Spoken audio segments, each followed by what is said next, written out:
En esta segunda jornada vamos a debatir, a conversar, a escuchar tres ponencias muy interesantes sobre filosofía y feminismos, con la particularidad de que son aprendizajes del aula, con jóvenes y además en la propia región de Murcia, con filósofos y filósofas de nuestra región, y que esperamos que sea bastante enriquecedor. En el programa, si lo tenéis, estamos en el orden justo en el que nos hemos ubicado en la mesa. Está Fran Béjar a mi derecha en el extremo. Bueno, él nos va a hablar de una experiencia de trabajo sobre filosofía y feminismo, quizás en el orden de tu aprendizaje con la experiencia de Maldita Filosofía, ¿no? Y también con la experiencia de su trabajo como docente desde hace ya varios años, desde el año 2000. Él es profesor de secundaria y, bueno, además de esto, ha participado en distintos medios de comunicación en los últimos años, en el diario.es, con una columna cada semana, y en La Opinión. Bueno, la columna es en La Opinión, pero en el diario.es también alguna vez. Bueno, en fin, que es una persona bastante activa en los medios de comunicación, pero también en la narrativa. Tiene novelas, varias de ellas publicadas en editoriales como El Viejo Topo y alguna otra. Y bueno, sobre todo también ha trabajado mucho, creo que en la región de los trabajos más interesantes, con redes sociales, nuevas tecnologías, incorporándolas al aula, con su proyecto Maldita Filosofía. De eso creo que con el apoyo también de la Sociedad de Filosofía hemos retomado un poquito su ejemplo, y bueno, utilizando también el vídeo que hemos diseñado en pequeñas cápsulas, intentamos abordar algunas de las temáticas claves en la filosofía contemporánea. Bueno, pues Fran hará su presentación en 10 o 15 minutos y, bueno, si os parece, pasamos a escucharlo y posteriormente presentamos a Lara y a Lola, que me seguirán. Adelante, Fran.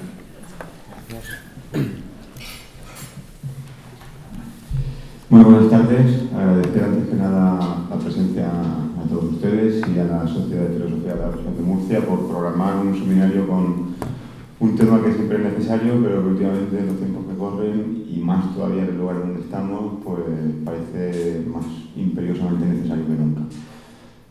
Lo primero que quiero decir es que yo no soy un teórico, como bien me ha recordado Jason, perdón.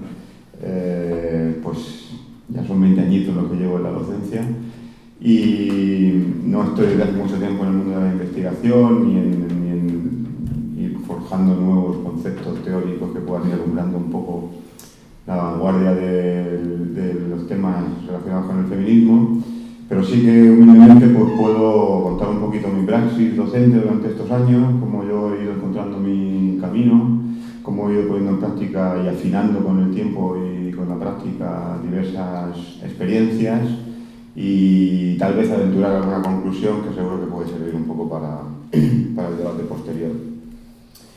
Lejos de hacer un trabajo de vanguardia, como decía antes, el trabajo del docente, muchos de vosotros intuyo que lo sabréis, pues es más un trabajo de consolidación, ¿no? Lejos de las periferias teóricas, tenemos que coger 4 o 5 conceptos muy importantes y machacarlos hasta que de alguna manera sedimenten casi que más que en la mente, que en los cuerpos de nuestro alumnado.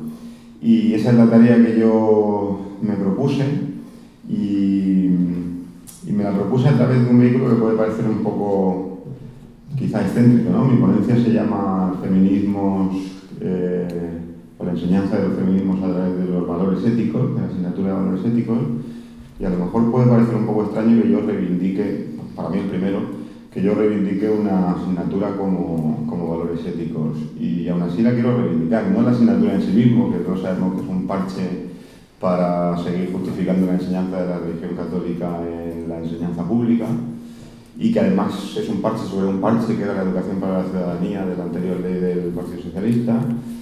Pero sí que quiero reivindicar que si ese es el pequeño rinconcito casi que residual, que encima nos lo han reducido a 1 hora ahora, que nos deja el sistema educativo para tratar determinados temas, tenemos que hacernos con ese rinconcito. Y yo creo que lamentablemente es algo que hoy en día no se está haciendo. La asignatura de valores éticos ahora mismo es una maría, está diseminada por distintos departamentos de gente sin formación, e incluso cuando la impartimos profesores de filosofía está un poco abandonada. Mucha gente se dedica a ver películas porque sí, o incluso a dejar que los alumnos hagan los deberes. Y mi experiencia es que lo que tenemos que hacer es todo lo contrario. Si nos dejan un rinconcito de 1 hora a la semana de una asignatura con además un sesgo sociológico muy determinado, lo que tenemos que hacer es aprovecharlo lo máximo posible e intentar expandir el efecto que los contenidos de esa asignatura pueden tener en otras asignaturas, en el centro educativo, incluso en el contexto que rodea el centro educativo. Y yo es lo que he intentado durante estos años, y como la experiencia es un grado, pues al cabo del tiempo creo que con toda la humildad he ido consiguiendo algunos pequeños logros que son los que quiero compartir con vosotros. Pero sí me gustaría subrayar esto, que es nuestra, si somos muchos de nosotros docentes, o queremos serlo, o incluso como padres, nuestra responsabilidad como docentes de filosofía o como filósofos, el aprovechar esa pequeñita oportunidad que nos deja el sistema para convertirla por lo menos en una oportunidad mediana, o en todo caso en una oportunidad un poquito más grande. Así que yo he aprovechado la asignatura de valores éticos para enseñar, sobre todo en los últimos, desde 2010, para enseñar feminismo y para enseñar feminismos. Igual en los tiempos que corren, como decía al principio, esto puede sonar un poco escandalizador, que yo utilizo la asignatura de valores para adoctrinar a los chavales, etc. Y eso es lo que me ha preocupado incluso desde hace tiempo, desde mucho antes de que todo esto estuviera tan tristemente de moda. Y por eso yo me he preocupado muchísimo de fundamentar lo mejor posible, y tal vez el fondo de mi intervención de hoy va en esa dirección. Fundamentar lo mejor posible mi labor como docente, porque al fin y al cabo mi trabajo, el trabajo de los profesores de filosofía, no es el de activistas políticos, sino que es el de funcionarios.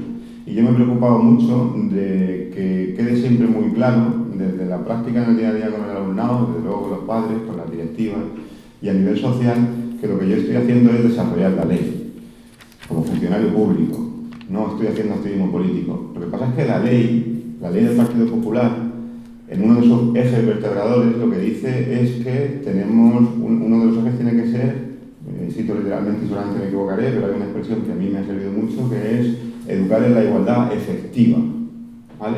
Son palabras dictadas prácticamente por el ministro Wert, y que a mí me sirven mucho, por ejemplo, cuando desde determinadas posiciones se cuestiona la ley contra la violencia de género, porque se supone que los hombres y mujeres no son tratados por igual, el subrayar eso de efectiva, ¿vale? Y el subrayarlo no desde un teórico feminista de vanguardia, sino desde una ley conservadora, que nos sirve para blindar un poco nuestra enseñanza y para legitimarnos institucionalmente. Además, los currículum, o sea, cada vez nos quitan más horas y cada vez suman más al currículum. Todos sabemos que los currículum de filosofía en general y de valores éticos en particular son inabordables, y uno no solamente puede, sino que está obligado por necesidades temporales a seleccionar sus contenidos. De tal manera que cada cual selecciona en función del contexto, de su propia formación o de lo que sea, y yo he visto la necesidad social y la posibilidad mía personal de hacer esa selección en la dirección de los feminismos. Mi preocupación, ya digo, ha sido siempre fundamental de forma impecable la enseñanza de los feminismos en el currículum. Está en la ley, está en la 11, por si fuera poco está en la Constitución Española, y por si fuera menos todavía está también en la Declaración Universal de los Derechos Humanos. Y hablar siempre desde esa centralidad del feminismo que es incuestionable, porque cuestionar determinadas cosas, como por ejemplo la igualdad efectiva, es cuestionar, si tiramos un poquito del hilo, el Estado de Derecho. Y nadie está en condición de cuestionar el Estado de Derecho, y por lo tanto nuestra fundamentación más fuerte, quizá a nivel formativo pueda ser, pero ya digo que ese es otro ámbito, el ámbito de la academia, el ámbito de la teoría, pues puedan ser otro tipo de discursos, pero en el ámbito de la docencia y en el ámbito de la praxis del día a día, pues es esa centralidad institucional la que nos puede anclar muy fuerte la enseñanza de nuestros propósitos feministas. Siempre con esa fundamentación, yo he desarrollado durante estos años algunos proyectos, más que hablar de Maldita Filosofía, que no sé si lo conocéis, y que básicamente es una plataforma de difusión en redes sociales. Como de lo que se trataba era hablar específicamente de la cuestión feminista, yo voy a hablar de los proyectos que tienen relación con el feminismo que he desarrollado en los últimos años. Muy rápidamente, como me han dicho que teníamos muy poquito tiempo para intervenir, no he traído ninguna imagen. Si luego se congelara el debate, que estoy seguro que no será así, podríamos asomarnos a algunos de los proyectos de los que voy a hablar, y los voy a mencionar muy rápidamente para dejar tiempo a mis compañeros. Yo empecé haciendo un pequeño vídeo con mi alumnado hace 4 años ya. Os puedo asegurar que se nota muchísimo la diferencia, porque he cogido alumnos en primero de la ESO, que ahora tengo en cuarto de la ESO, trabajando estos temas, y se nota muchísimo la diferencia del alumnado que ha recibido una formación a medio y largo plazo en feminismo y el alumnado que no. Salen con otra cabeza, independientemente, siempre modulada por su, iba a decir independientemente, pero no, siempre modulada por su relación sociológica extracurricular o extraacadémica, pero salen con otra cabeza, han pensado otras cosas, han estado expuestos a otro tipo de contenidos y la diferencia es bastante significativa. Entonces lo primero que yo hice fue que el alumnado buscara los datos que más le pudieran llamar la atención sobre cuestiones de desigualdad de género y simplemente que los dijeran ante la cámara, y con eso hice un pequeño vídeo. El trabajo en realidad era un poco más de viejo topo, porque yo no quería yo quería un par de cosas. Ir arraigando. Esto era no solamente antes de que estuviera de moda la ola contrafeminista, sino antes incluso de los estallidos del 8M que pusieron un poco de moda, afortunadamente, el feminismo, ¿no? Y la palabra feminismo y feminista todavía tenía un poco de mala prensa. Esa mala prensa ahora tiene un revival, ¿no? Pero en ese momento era mala prensa, digamos, de primer grado. Entonces mi preocupación era consolidar el concepto de feminista o quitarle un poco la carga negativa que pudiera tener en la cabeza de determinadas personas, en el tejido social y en el tejido académico del instituto y algunas cosas que iré desarrollando antes. Entonces me preocupaba que no fueran solamente los alumnos. Entonces, claro, el leitmotiv del vídeo era, el vídeo se titula Yo soy feminista, y que acompañando cada uno de los datos que decían los alumnos, al final dijera Yo soy feminista, ¿vale? Para dar un poquito la problemática que algún padre pudiera ver en eso, el vídeo tiene la cita de la RAE en la que se menciona que feminismo es la ideología que defiende la igualdad de derechos entre hombres y mujeres, que no es ninguna cosa de radicales quemando sujetadores junto con contenedores y pasamontaña. Y me preocupé de no salir yo en el vídeo, pero de que salieran nuestros profesores y de que saliera gente del personal de administración y servicios del instituto y que saliera el director. Cuando el director me dijo que estaba dispuesto a salir, el director que fue alcalde en los años 80 por el CDS en el pueblo, yo me di cuenta de que ahí tenía un triunfo simbólico importante. Era muchísimo más importante que ese señor saliera diciendo yo soy feminista y lanzando un discurso que, una vez más, desde luego no será un discurso vanguardista, pero era un discurso que consolidaba determinados fundamentos del feminismo. Pues me di cuenta que ya no era yo, sino que había conseguido poner en juego y poner a hablar a todo el instituto y no solamente a mi alumnado. Y el vídeo tuvo un relativo éxito. Yo trabajo en un pueblecito muy pequeño de 4.000 habitantes.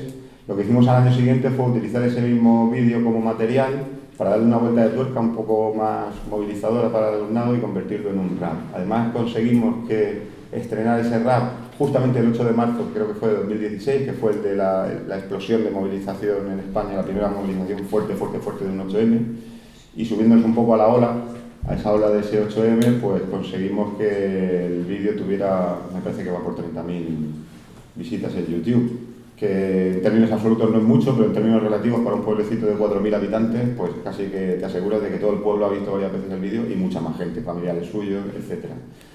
El penúltimo proyecto lo hice el año pasado y escribimos una novela colectiva.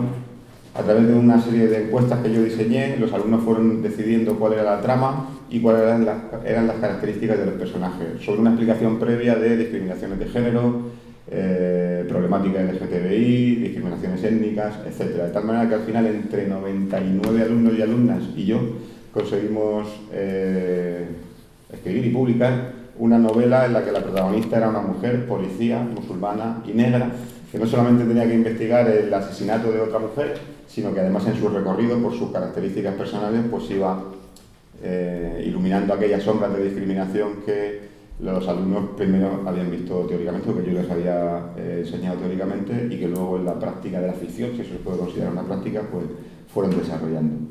Esos son los 3 proyectos y algunas conclusiones que yo he ido sacando también de esos proyectos y que me han mostrado la efectividad que pueden tener, es que digamos que hay 3 características que yo creo que son importantes aquí. Una característica es que en el proyecto se tiene que intentar, o tal y como yo trabajo, intento involucrar a la mayor cantidad de gente posible de la comunidad educativa. Cuanto más agentes educativos y sociales participen, bien sea un vídeo, bien sea una novela, en lo que sea, más se van a identificar no solamente el alumnado y mi trabajo en el alumnado, sino toda la comunidad educativa en ese proyecto. Y por lo tanto en los contenidos, porque al final los proyectos lo que intentan es transmitir contenido o divulgar contenido. Entonces, involucrar a la mayor cantidad de gente posible. También creo que es muy efectivo el que el proyecto acabe materializado en un producto, en un vídeo, en un libro, en lo que sea que cada uno, por sus intereses particulares, por su formación o por su filia, pues sepa trabajar mejor. Porque cuando queda materializado en un producto, con ese producto la gente se identifica, sobre todo los productores, el alumnado, y además ese producto sirve para la tercera cosa que a mí me parece importante, que es la difusión. Es decir, que la práctica educativa desborde los límites del aula, desborde incluso los límites del centro educativo y que vaya mucho más del espacio, de los espacios y del espacio y del tiempo y de los tiempos de la asignatura de valores éticos, que al fin y al cabo, repito, es 1 hora a la semana, es muy poquito, pero que cuando tienes vídeos en YouTube o tienes un libro publicado y ese libro en otro instituto te lo coge el departamento de filosofía para utilizarlo como lectura recomendada, pues tu trabajo ha salido del aula, sigue diseminándose, siguen diseminándose los contenidos, el alumnado tiene la sensación de que lo que ha hecho no es solamente estar en clase escuchando el rollo del profesor, sino que lo que está haciendo tiene un recorrido por el mundo y que pueden revisitar en YouTube cada vez que quieran, por ejemplo, etcétera. Y además que no se trata, que es lo que yo siempre me preocupo mucho de transmitir al alumnado, no solamente en feminismo, sino en filosofía en general, pero en este caso en concreto más todavía, no se trata de unas cosas que estamos aprendiendo allí únicamente para aprobar una asignatura, sino que son contenidos que tienen que ver con tu vida, que te sitúan de una determinada manera en tu vida, en tu entorno y en tu manera de ver el mundo y en tu manera de estar y de modificar la realidad. Para bien o para mal, y si uno toma conciencia de eso, pues siempre será más fácil coger las riendas y que sea para bien. Este año, por último, he conseguido que además no sea yo el único que trabaje estos asuntos, sino que he conseguido que el proyecto se trabaje a nivel interdepartamental y que seamos 13 departamentos, incluido a priori departamentos tan excéntricos a estos temas como por ejemplo física y química, que participemos todos en un trabajo sobre un libro de mujeres en la historia, de distintos ámbitos y demás. Es un libro que igual conocéis, de Rosa Montero, que se llama Nosotras, Historia de Mujeres y algo más. Y una vez más vuelvo un poco, casi obsesivamente, a mis preocupaciones como docente. Está claro que Rosa Montero no será un referente feminista del que todos nosotros tiremos cuando necesitamos investigar o iluminar cosas nuevas y aprender algo más. Pero para el alumnado, su exposición mediática y a nivel simbólico, el hecho de trabajar con una mujer que luego van a ver en la tele, que tiene varias novelas, que es, digamos, un referente mediático importante, pues tiene un plus de motivación. Luego el proyecto puede tener un plus de divulgación y todo eso no hace sino retroalimentar el proceso educativo en el que para mí estos proyectos de los que he hablado pues solamente son un momento del que espero que sigan repitiéndose en capítulos posteriores. Todos estos vídeos, excepto el libro que está en papel, pero también se puede comprar, os podéis asomar a ellos si queréis en nuestro canal de YouTube de Maldita Filosofía, os invito a que lo hagáis. Y un poco esto era lo que yo quería contar. Ha habido momentos casi que eran de tacticismo, de cómo tenemos que situarnos y cómo tenemos que colocar las trincheras para que la defensa sea efectiva y poder ir avanzando poquito a poco, pero precisamente de eso era de lo que, más allá de los contenidos, de lo que quería que trataran los pocos minutitos que tenía para dedicaros, de cómo fundamentar institucional, social y culturalmente la enseñanza del feminismo desde un rinconcito de valores éticos y de cómo conseguir que eso vaya ocupando, vaya colonizando cada vez más espacios del sistema educativo. Muchas gracias.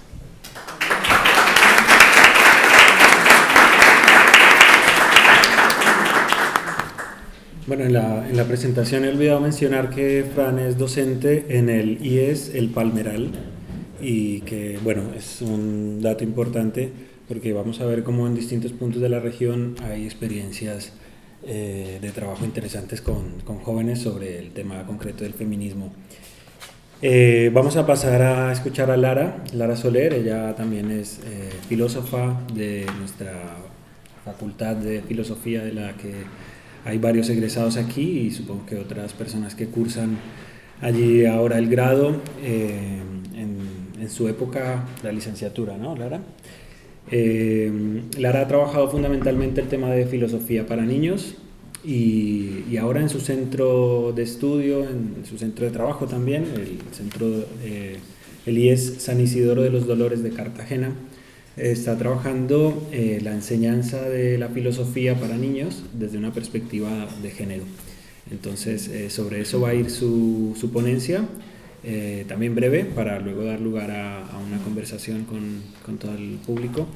Y bueno, decir también que Lara desde hace un año más o menos está trabajando en un proyecto también muy interesante que se ha convertido como en un centro de pensamiento importante en la región, que es Cartagena Piensa, con los mismos talleres de filosofía para niños en esta programación concretamente, que acaban de finalizar los talleres de esta última programación trimestral. Ha trabajado el tema de la verdad y concretamente la paradoja cartesiana del sueño y la verdad, ¿no? Que todos recordaremos de esos primeros años de fundamentos filosóficos. Pues bueno, sería muy interesante saber cómo lo ha hecho y vamos a conocer su experiencia. Adelante, Lara. Bueno, buenas tardes. Yo también soy profesora de valores y me siento muy orgullosa de serlo porque creo que es el inicio del pensamiento y de la filosofía y es el arranque de todo. Entonces yo también hago valores y me ha gustado conocer gente que se toma los valores en serio y que no se dedica pues a hacer deberes o a ver películas, porque nos pagan para eso y nos pagan para ayudarles a pensar. Y luego también yo hago filosofía para niños. Pero hoy se me convoca a reflexionar sobre la educación de género, que no es otra cosa que una educación en valores. Y yo preguntaba, ¿cómo tiene que ser una educación en valores, ¿no? ¿Cómo tiene que ser una educación moral? Entendiendo que la educación moral es un saber práctico. Ante esta pregunta, yo creo que la educación en valores no puede ser impositiva, no puede ser un adoctrinamiento, sino que tiene que ser un convencimiento. No sirve que el alumnado repita lo que nosotros queremos estudiar, lo que nosotros queremos enseñar, porque además el alumnado es listo, el alumnado sabe lo que tiene que decir, pero a nosotros no nos interesa eso, a nosotros nos interesa que abracen el conocimiento moral que consideramos que es el adecuado, ¿no? Pues el que está en la Constitución, el de los derechos humanos, el que habla de igualdad entre hombres y mujeres, el que habla de justicia social. Entonces, la educación moral no puede ser impositiva, sino que tiene que ser un convencimiento. Y yo, cogiendo ahora esta frase de Unamuno, que está tan de moda gracias a la película, digo, vencemos cuando convencemos. Y sin convencimiento, lo único que queda es la doctrina. La doctrina no nos sirve de nada. Tú puedes entrar en una clase y decir, ¿es bueno hacer bullying? No es bueno hacer bullying. Todo el mundo sabe que no es bueno hacer bullying. ¿Por qué no es bueno?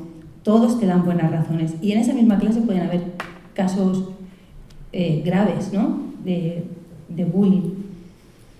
Entonces, ellos saben lo que te tienen que decir, pero no están abrazando lo que tú les estás diciendo.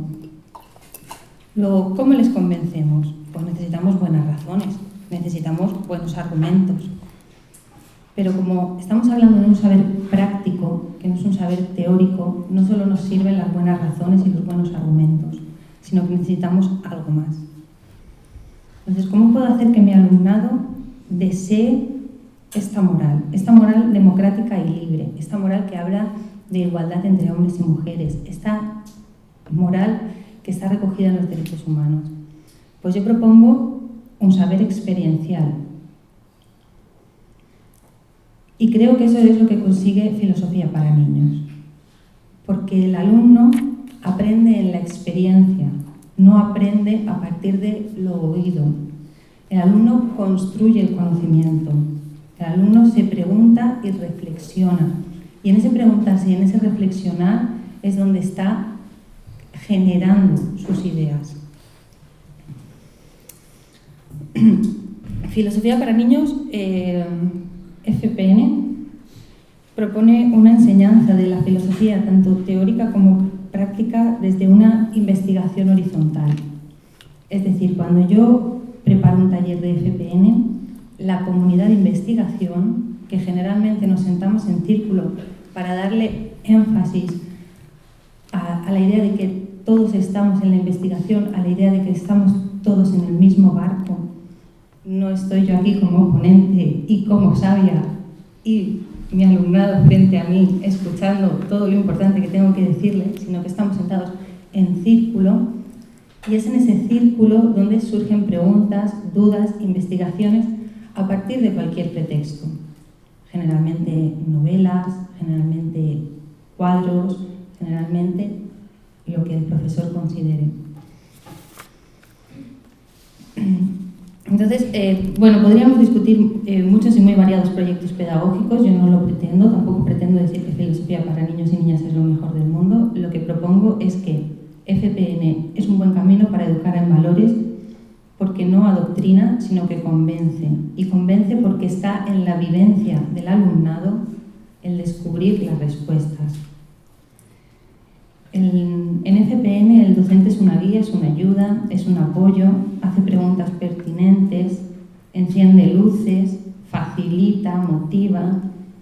Es un poco lo que entendemos que hacía Sócrates. Es un poco la mayéutica. Yo no voy a alumbrar las ideas, las vamos a alumbrar entre todos, pero dado que yo, en este caso, soy la adulta y además tengo una formación más amplia, te voy a ayudar. Voy a guiar un poco el debate para que esté vivo, para que sea fructífero. Normalmente utilizamos unos libros que escribió el mismo Matthew Lipman y Ann Shaw, que son los creadores de FPN, en el que en las novelas los niños actúan igual que los niños van a actuar en las sesiones de filosofía. ¿Y cómo actúan estos niños? Pues estos niños dialogan entre ellos, se enredan, no llegan a conclusiones rápidas y fáciles, porque en filosofía ya lo sabemos, las conclusiones no son rápidas y fáciles. Y si son rápidas y fáciles es que no son buenas conclusiones. Entonces los niños se enredan, ponen ejemplos de sus vidas, hablan de sus hermanos, de lo que le pasó el otro día, buscan, investigan, nadie les da respuestas frontales y ellos indagan desde su experiencia. Y cuando digo que indagan desde su experiencia es para mí lo importante. La educación en valores, si he dicho que es experiencial, tiene que surgir desde sus parámetros. Yo tengo mis parámetros, pero no son los mismos que tienen mis alumnos, porque yo tengo 33 años y ellos tienen 12. Ya solo con eso creo que queda todo dicho, que los parámetros no pueden ser lo mismo. ¿Qué pasa entonces con la educación de género? Si yo pregunto aquí y ahora, ¿por qué es necesario el feminismo? Todas y todos tenemos muchas y muy buenas razones. Y tenemos esas razones porque hemos visto el machismo, lo hemos reconocido, a lo mejor lo hemos vivido, lo hemos compartido.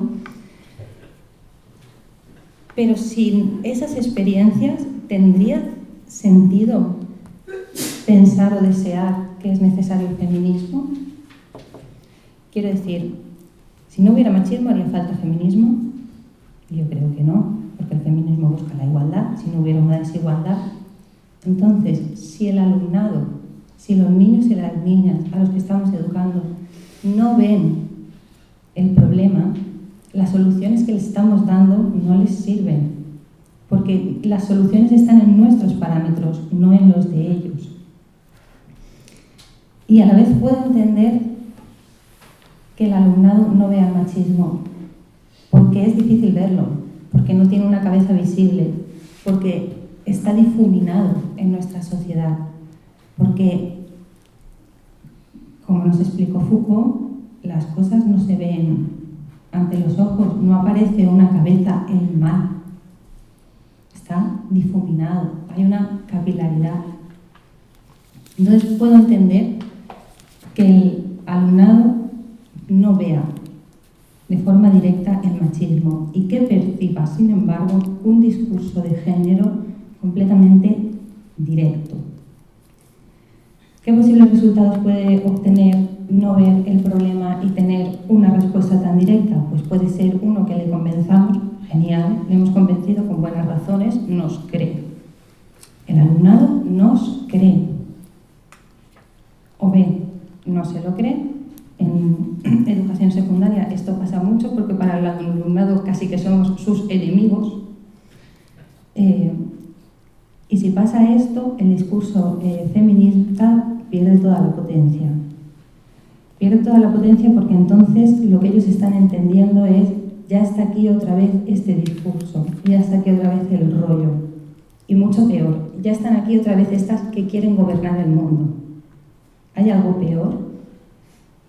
¿Hay algo peor que la malinterpretación de un discurso tan importante en las futuras generaciones, en nuestros chicos y en nuestras chicas?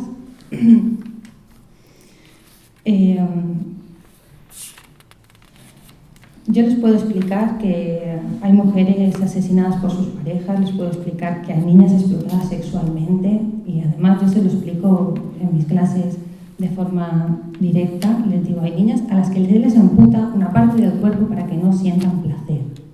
Yo les puedo poner todos esos ejemplos. Pero para mi alumnado, yo que apenas tengo 33 años, soy una especie de ancianita, que tuve una educación completamente retrógrada, que lo que les cuento está a años luz de lo que ellos viven en otros países y en otras épocas. Y para que se den cuenta, mi alumnado y yo casi que compartimos la misma ley educativa, pero yo no entiendo, los niños pequeños tienen una hermana de 13 años y es su gran hermana de 13 años, para ellos el tiempo pues es relativo.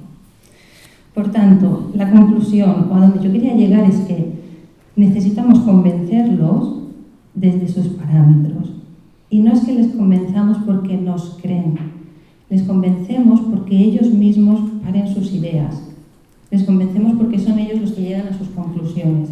Yo les puedo decir cuál es la diferencia entre justicia e injusticia, pero si yo le pregunto, ¿qué es para ti más justo? ¿La igualdad o la equidad?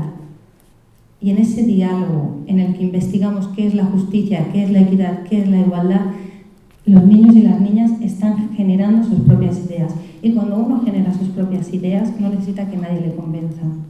Porque cuando yo pienso algo, ya lo estoy pensando. No necesito que alguien venga y me diga que tengo que pensar eso.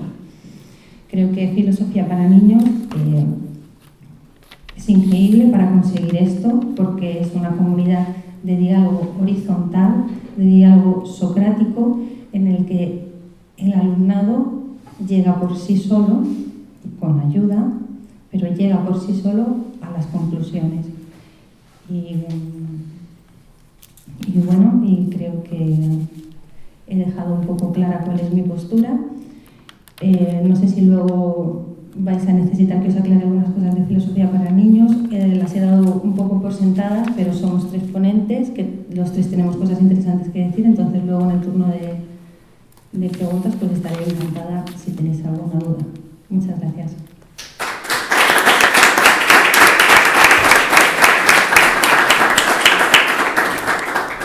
Gracias, Lara. Seguro que tu ponencia va a generar algunas preguntas en el público, intervenciones. Antes vamos a escuchar a Lola Pérez, también egresada de la Facultad de Filosofía de la Universidad de Murcia, en este caso en el programa posterior a la licenciatura, el del grado. Y bueno, además de esto, Lola tiene una formación complementaria en integración social y ha realizado un máster en sexología en la Universidad Camilo José Cela. También es reconocida en la región por su activismo en defensa de los derechos de la mujer. Es presidenta de Mujomur, que es una asociación de mujeres jóvenes de la región de Murcia, y además muy activa en redes sociales, en los debates en torno al feminismo, la violencia de género y bueno, todos los temas aledaños a las cuestiones de género. Hoy nos va a presentar su experiencia con un proyecto muy interesante denominado Ni cuentos con perdices ni novelas rosas en las aulas. Entonces, pues, adelante, Lola. Un gusto que estés aquí. Hola, buenas tardes. Bueno, en primer lugar agradecer a la Sociedad de Filosofía que haya contado con nosotras, porque pues ser joven y ser mujer y ser profesional es un camino bastante difícil actualmente, y ya no os digo más ser autónomo. Entonces, bueno, que estemos aquí y que podamos aportar nuestra experiencia, pues es muy importante, porque significa pues que algo estamos haciendo bien y que también tenemos que aportar mucho a nuestra comunidad. Bueno, hoy voy a hacer esto más grande, que no sé muy bien cómo se hace. A ver. ¿Y tú sabes cómo hacer esto? Solo le tienes que dar aquí al lado. Ahí, en la pantallita, un poquito a la izquierda, un poquito más a la izquierda dentro de la pantalla. Ahí, no a la flechita. A ver, ¿me permites? No, creo que por aquí también se puede, ¿no? No, a la de abajo. Está ahí.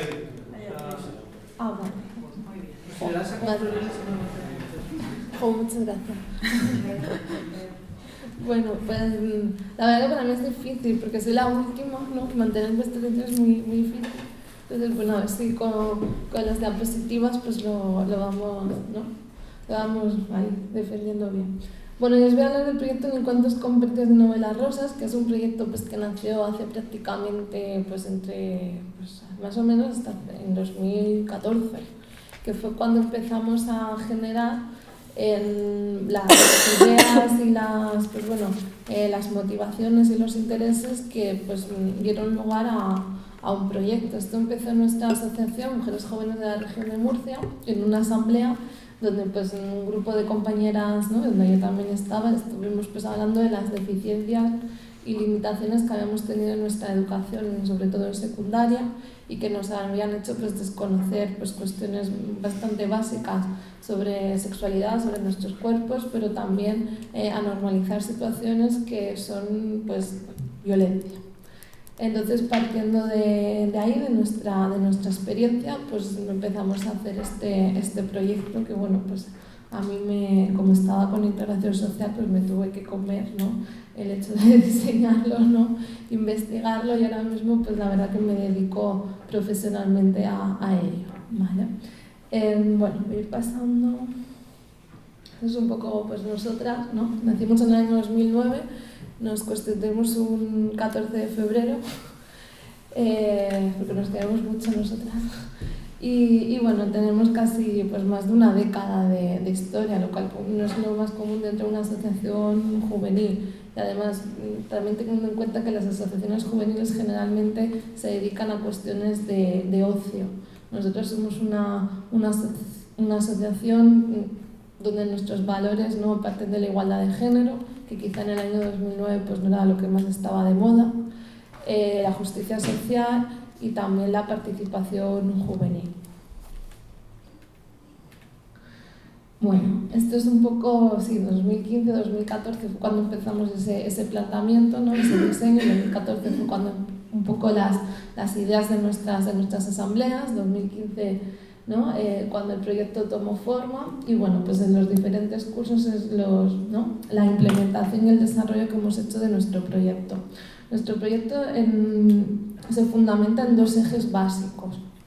Hay dos ejes que vienen de una actitud propiamente filosófica, que es la comprensión, la pedagogía, y luego, ¿no?, le hemos ido añadiendo cuestiones que hemos visto sumamente importantes, como el pensamiento crítico y el hecho de ir alimentando la curiosidad. Esos dos ejes son la educación en igualdad y la educación afectivo-sexual. pero no todo el mundo tiene claro de qué hablamos cuando hablamos de educación en igualdad y de qué hablamos cuando hablamos de educación sexual. Esto es lo que está pasando ahora mucho con el PIN, con el PAN y con el PUM, ¿no? Bueno, y educar en igualdad, claro, ¿qué es educar en igualdad? Nosotros tenemos claro que educar en igualdad, una de las cuestiones básicas es la prevención de la violencia de género y la prevención también de la violencia doméstica. Porque cuando hablamos de prevenir, hablamos no solamente de alertar o de asustar, no queremos educar en el pánico y no queremos educar en el miedo, sino lo que queremos es aprender a educar en la identificación, en cómo yo soy capaz de reconocer o no reconocer situaciones de maltrato, en cómo soy capaz de acompañar, en cómo soy capaz de poder pedir ayuda, en cómo soy capaz de poder ayudar a otra persona. Hablamos también de la erradicación de los estereotipos de género. Claro, si hablamos de erradicación de los estereotipos de género, también tenemos que reconocer que existe la violencia doméstica y que no toda violencia hacia una mujer es violencia de género, sino que podemos encontrar otro tipo de violencias, incluso pues hombres no pueden sufrir violencia, por eso existe una ley de violencia doméstica, ¿no? Que hay gente que no lo tiene nada claro, pero ahí está. Y luego, por último, encontramos el desarrollo de las habilidades, porque educar en valores es muy importante, pero si yo no consigo que mi alumnado desarrolle habilidades, pues me quedo sumamente en algo puramente discursivo e ideal, ¿no? Entonces, pues nosotros intentamos poner una piedra más en ese proceso. Para ello, lo que trabajamos mucho en este eje de educación en igualdad son las estrategias de afrontamiento, la resolución de conflictos sin violencia y el conocimiento de los recursos municipales de ayuda que puedan encontrar en su entorno. En cuanto a la educación afectivo-sexual, afectivo yo sé que a mis profesores del máster no les gusta, pero a mí lo afectivo me gusta mucho.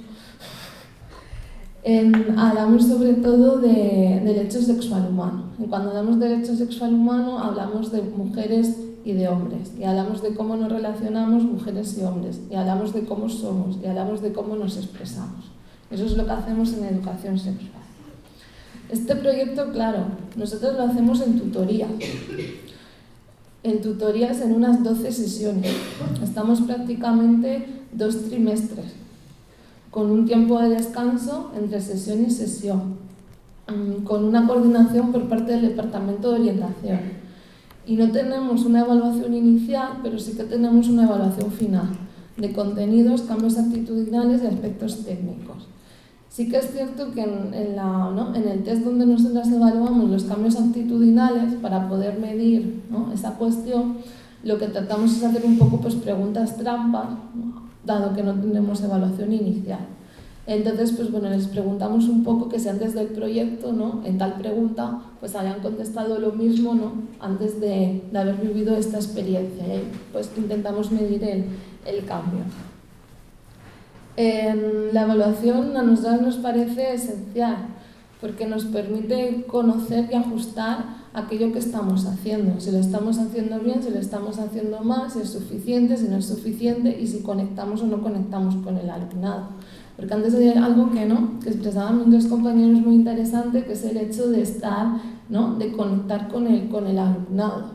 Claro, conectar con el alumnado quizá ellos lo tienen más difícil porque son un poquito más mayores que yo, no mucho, pero yo para ellos y para ellas soy como una hermana mayor muchas veces, ¿no? Y pues cuando entro en clase, pues una de las cosas primero que me preguntan muchas veces, ¿tienes novio? ¿Tienes novia? ¿No? ¿Cuántos años tienes? ¿No? El otro día me echaron 25, me puse muy contenta.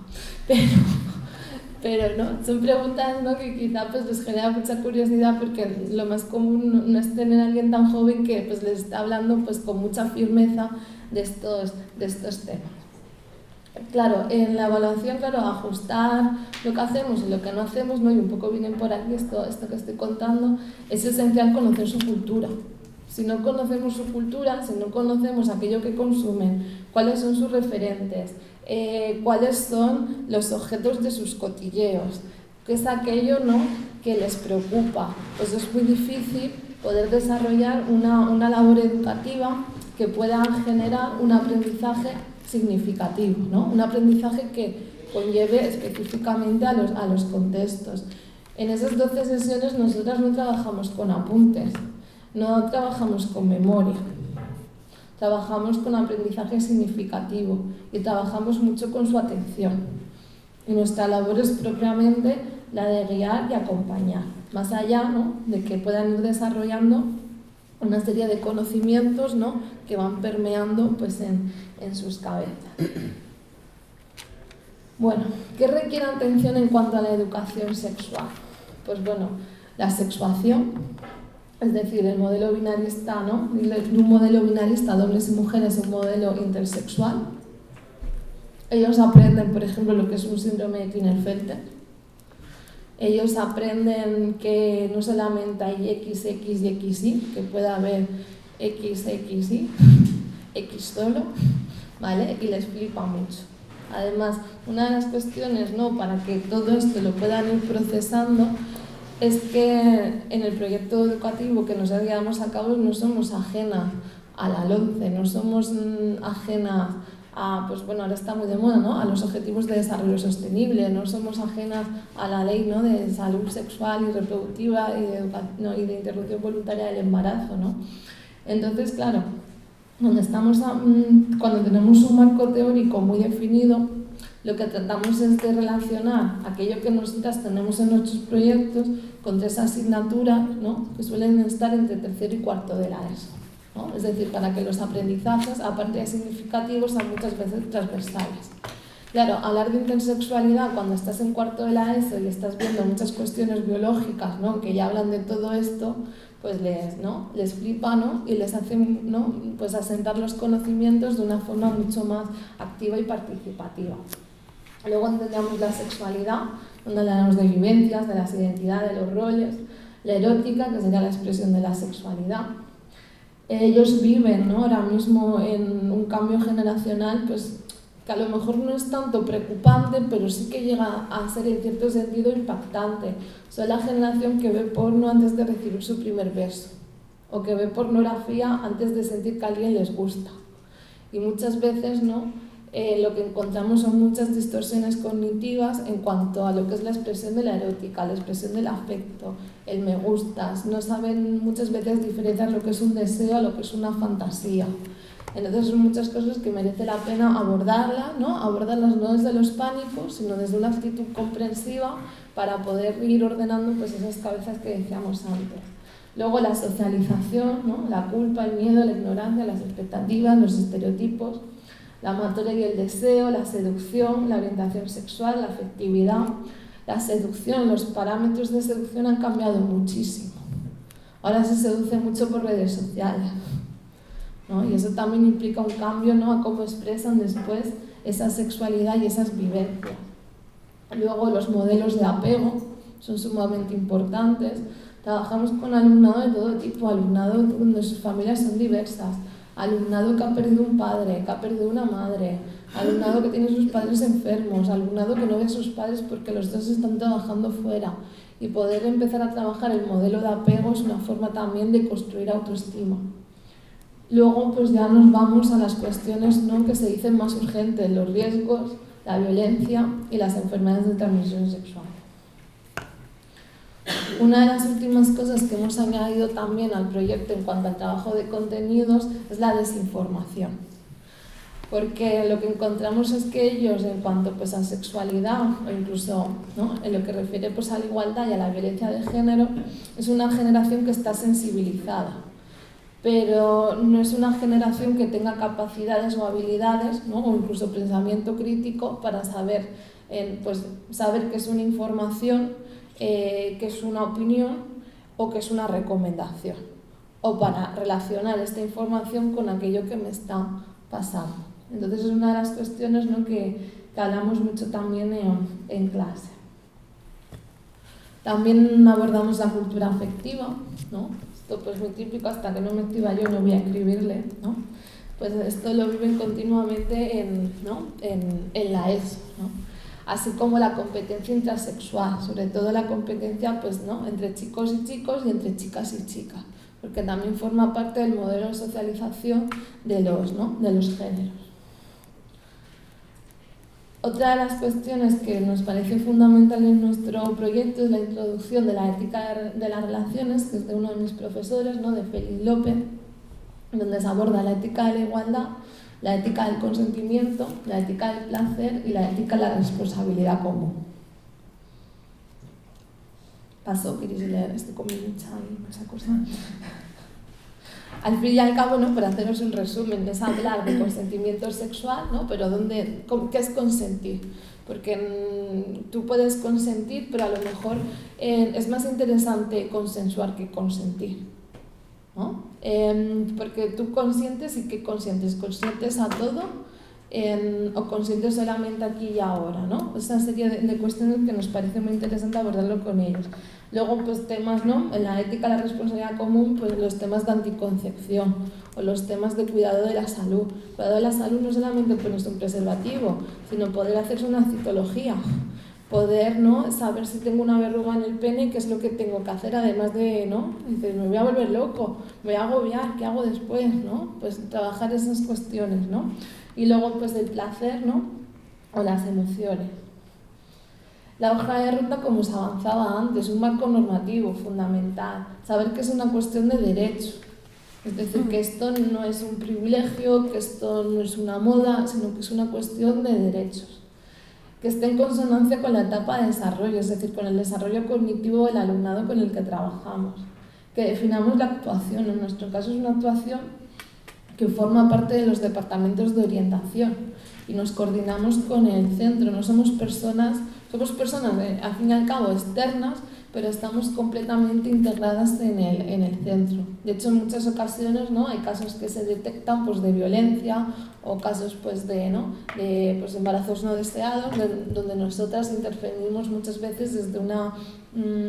pues bueno, no somos orientadoras, ¿no? Pero sí que tenemos una capacidad mediadora que poder ejercer dentro del departamento de orientación, incluso muchas veces de colegio, pues, profesional, para ver qué podemos hacer o no hacer en estos casos. Luego, no abandonar nunca la epistemología. Yo creo que esto es como un eje, ¿no? Profesional, saber que lo que hablábamos, tener en un discurso, pero también tener una teoría, ¿no? O en este caso unas teorías. Luego, fundamentarlo todo en una intervención social, justificación, objetivos, contenidos, programación, ¿no? Yo ahí añadía, pues, la evaluación y luego, pues, la profesionalidad. Esto que hacemos, yo no soy docente, pero yo soy educadora, ¿no? Y la educación requiere de una actitud comprensiva, no reivindicativa, porque tú te puedes encontrar alumnado que esté concienciado, pero alumnado que no esté concienciado, ¿no? Y donde si tú te pones a la defensiva lo vas a perder completamente, ¿no? Bueno, esto es un poco el marco normativo, que además mis compañeros de mesa han nombrado también, ¿no? La Constitución, ¿no? Que también es muy importante, somos muy constitucionalistas, ¿no? Internacional también, porque no solamente una cuestión, ¿no? Pues aquí de nuestro país, ¿no? Lo más reciente, los ODS, ¿no?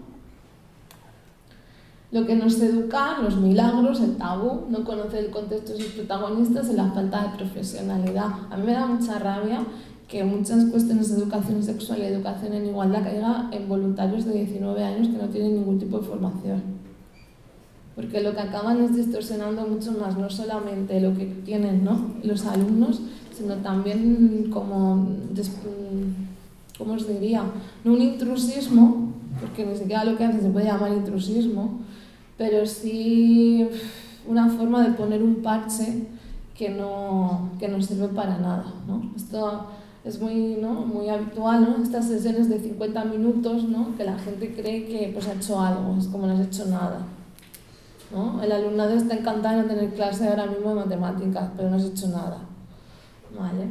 Y entonces, pues, 2 sesiones le damos mucho la brasa, ¿no? Lo que sí es educar, ¿no? Las propuestas, conocer el papel de los centros educativos, informar a las familias, parece muy importante. Nosotras antes del PIN, del PAN y del PUC, ¿no? Pues ya enviamos una carta a las familias informando. Ahora esa carta a las familias, por ejemplo, no la podemos enviar porque los centros educativos, pues, mandan muchas veces, ¿no? Una autorización general.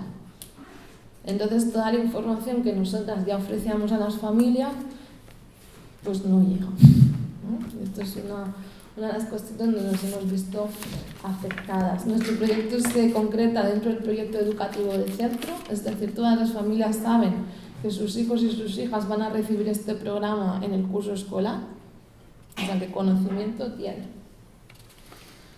Bueno, y luego fomentar el uso de diferentes materiales didácticos. Por ejemplo, yo en mi época, pues bueno, no recibí mucha información de todo esto, pero yo ahora mismo me pongo en la piel de un adolescente y digo, estereotipos en las profesiones, qué rollo. Pero si me dicen estereotipos en los videojuegos, pues quizá lo veo de otra forma, ¿no? Entonces usar muchas veces, ¿no?, su cultura juvenil como un puente y no como algo donde ponerlos en contra.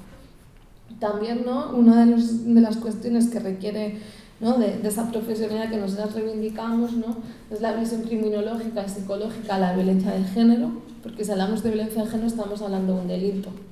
Hay que saber qué es un delito y hay que saber qué son factores de protección y cuáles son los factores de riesgo. Saber también hacer educación sexual con sexología, porque la sexología es una ciencia, y luego la educación en igualdad, ¿no? Hay que hacerla con pedagogía, no con activismo, no el activismo es para las calles, ¿no? Para las aulas lo que necesitamos es educación. Y bueno, la bibliografía la actualizamos todos los años, bibliografía actual, la parte de investigación social es sumamente, pues, importante. Nosotras acabamos en junio de hacer el proyecto y julio, agosto y septiembre investigamos. Y bueno, pues esto es un poco lo que nosotras hacemos. Cualquier pregunta, pues ahora, ¿no?, o algo que nos haya quedado claro, pues aquí me tenéis. Muchas gracias.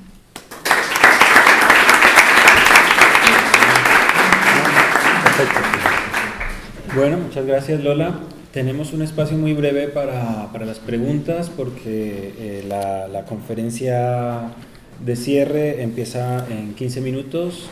Entonces, no sé si alguien quiere intervenir, tiene algún apunte, alguna pregunta, una duda sobre alguna de las tres presentaciones.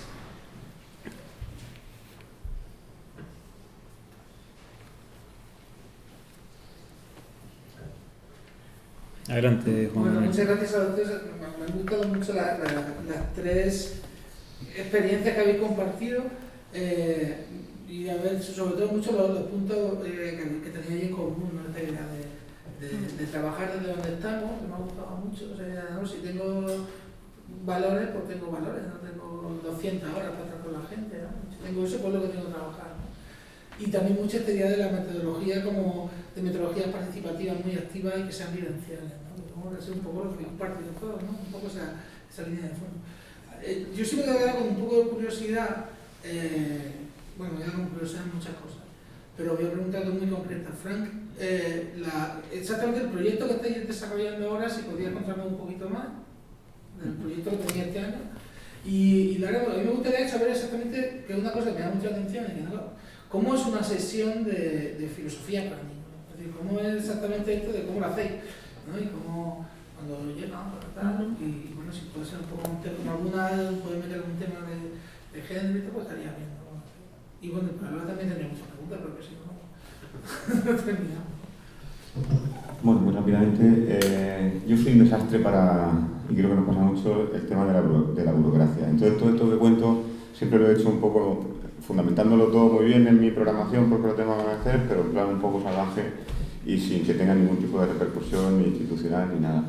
He tenido la suerte este año de coincidir con una profesora de literatura que se aprovecha un poco de mí en la parte, digamos, un poco creativa y yo de ella en la parte burocrática, y es gracias a ella que hemos presentado un proyecto que tiene un poco la zanahoria de los puntos para otros profesores y tal, y eso la verdad es que yo lo tengo muy abandonado, pero multiplica muchísimo más los efectos de tu trabajo.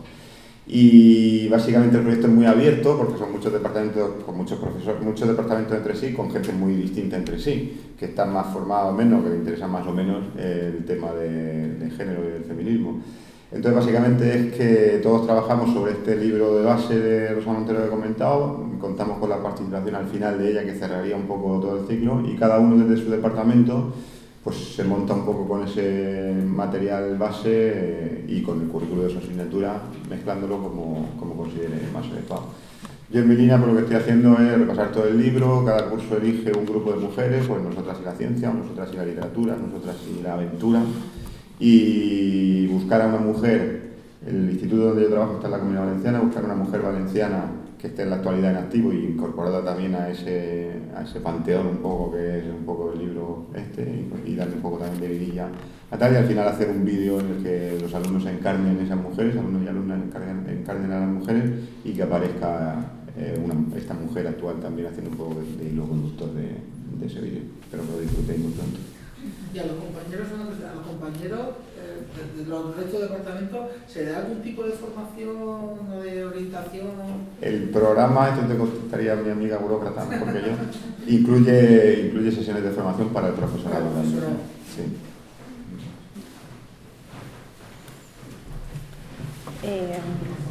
¿Cómo es una sesión de filosofía para niños? Una sesión de filosofía para niños, sobre todo, te la trabajas en casa, porque necesitas un pretexto y una idea. ¿De qué vamos a hablar? Vamos a hablar de la duda cartesiana. ¿Cómo puedo saber que estoy despierta o estoy soñando? Pues yo me cojo una imagen, por ejemplo, un cuadro, un cómic, lo que yo quiera, una cosa pequeñita, y me hago una batería de preguntas y pienso, ¿por dónde puede tirar este camino? Pues puedo pensar, puedo averiguar qué es soñar, es lo mismo soñar que imaginar, y puedo también tirar por el lado de qué es el conocimiento, qué es saber. Entonces yo en casa me preparo una batería de preguntas, de cuestiones, de guías, de por dónde puede ir. Luego no te van a servir para nada porque los niños te salen por donde no te lo esperas. Pero tú por lo menos tienes refrescados los conocimientos del problema de Descartes en la cabeza y otros problemas para poder ayudarles y guiarles. Entonces tú llegas y dices, pues venga, vamos a mirar esta imagen, a ver aquí qué pasa. Y los niños hablan. Y tú tienes que estar ojo a visor para coger las preguntas interesantes y, a ver, ¿qué es lo que has dicho? ¿Tú lo has entendido? Y te dice ella, no. Pues pregúntale, a ver. Y le pregunta. Y entonces que lo ha dicho tampoco se aclara ahora al decirlo porque era una cosa que no. Pues alguien le puede ayudar y así es como se genera el discurso. El discurso, pero es que, perdonad que ponga la anécdota, es que la última vez que hicimos este taller en Cartagena Piensa, una niña ya desesperada me dijo, profesora, es que si están dudando, profesora, es que si están dudando, y yo le decía, sí, que me decía, si estás dudando, ni estás despierta, ni estás soñando, estás otra cosa. Me vais a perdonar, pero yo diría que eso es justo lo que dijo Descartes. Si estás dudando, es que estás pensando, no es que estés despierta o estés durmiendo, es que estás otra cosa, estás en otro estado de conciencia. Entonces, los niños llegan, pero tú tienes que prepararte un poquito en casa y ayudarles a hacer esas relaciones para que hablen entre ellos. No, pues ahora tú pregúntaselo a él. ¿Lo has entendido? No, venga, pues inténtaselo explicar. Y otro que saca otra idea. Así es una sesión. ¿Hay formación aquí en Murcia? Sí. Sí, en la facultad, de hecho, se reúnen una vez al mes. Lo que pasa que la Sociedad de Filosofía para Niños de aquí de Murcia está ahora un poquito desactivada porque los miembros no pueden juntarse todo lo que les gustaría. Y también está la formación en Madrid y vía online. Si ponemos filosofía para niños en Google, nos va a salir enseguida la formación. Una formación práctica, por supuesto. Bueno, estamos casi sobre la hora, ¿no? ¿Alguna intervención más? O con esto cerramos, hacemos un pequeño break para la siguiente ponencia, que es la conferencia ya de cierre de esta segunda jornada, y volvemos en 5 minutos, ¿no?